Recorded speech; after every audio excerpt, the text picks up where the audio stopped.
Assalamualaikum warahmatullahi wabarakatuh. Di video ini saya akan menjelaskan tentang PT Prison Flag Indonesia. Baik, masuk ke sejarah perusahaan.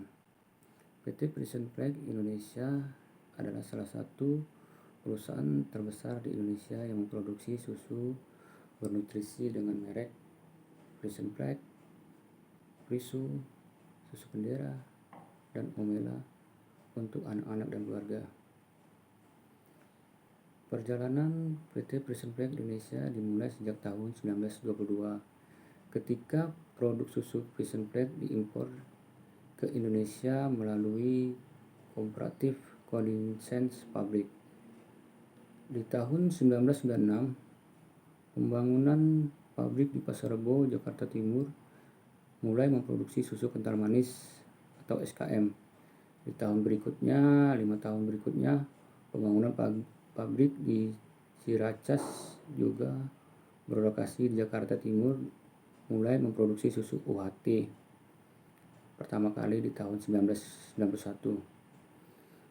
Setelah bergabung dengan Royal Frisian Land Campina pada tahun 2009, sebuah perusahaan pengelola susu yang dimiliki oleh koperasi peternak sapi terbesar dengan lebih dari 19.000 peternak yang terbesar di Belanda, Jerman, dan Belgia. Prison Flag hadir dengan identitas barunya di tahun 2010 dan berkomitmen sebagai produsen produk-produk nutrisi berbasis susu anak-anak dengan menjadi pelopor produsen susu pertumbuhan anak pertama di Indonesia pada tahun 1988. Kini setelah 90 tahun hadir di Indonesia, Prison Flag telah mengoperasikan fasilitas pabrik di Pasar Rebo dan Ciracas dengan berbagai portfolio produk seperti susu kental manis, susu cair, dan susu bubuk, dan lain-lain. Visi dan misi PT Prison Flag Indonesia. Adapun visinya yaitu untuk menjadi merek pimpinan dalam bidang nutrisi berbahan dasar susu dengan produk-produk dan format produk berkualitas yang terjangkau untuk pelanggan di seluruh Indonesia. Misinya yaitu untuk mengurangi kekurangan gizi, mengembangkan standar di bidang peternakan sapi perah, dan menjadi nomor 1 dalam pasar susu secara keseluruhan. Tujuan dan strategi PT Prison Flag Indonesia. Tujuan perusahaan ini adalah untuk menjadi perusahaan yang unggul serta menghasilkan dan menyediakan produk yang dapat memenuhi hidup sehat, nyaman, penuh nutrisi bagi semua masyarakat. Strategi yang dilakukan perusahaan ini yaitu meningkatkan kesadaran sebagai perusahaan berkualitas tinggi dalam hal nutrisi, mengkomunikasikan kepada industri bisnis bahwa perusahaan ini adalah perusahaan yang menghasilkan produk berkualitas dan bernutrisi serta membentuk dan memelihara budaya keluarga bendera atau internal perusahaan. Kelemahan dan kekuatan perusahaan ini.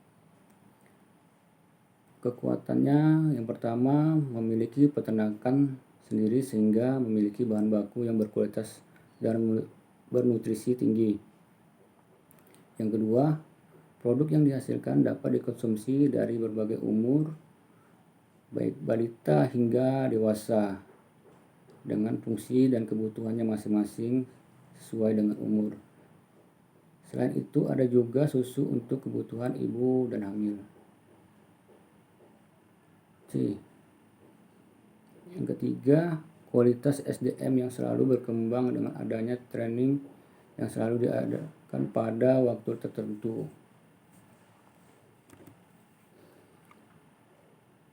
Adapun kelemahan perusahaan ini yaitu kurangnya inovasi terhadap varian rasa produk susu. Yang kedua, kandungan gulanya yang cukup tinggi cenderung banyak dihindari. Yang ketiga, minimnya sarana promosi via website. Kesimpulannya yaitu Prison Break telah memimpin industri susu nasional selama 90 tahun. Tak heran jika Prison Break kini identik dengan susu pertumbuhan dari generasi ke generasi. Prison Break selalu memastikan kualitas produk yang steril, fresh, dan quality. Salah satu produk kebanggaan Prison Break adalah susu kental manis.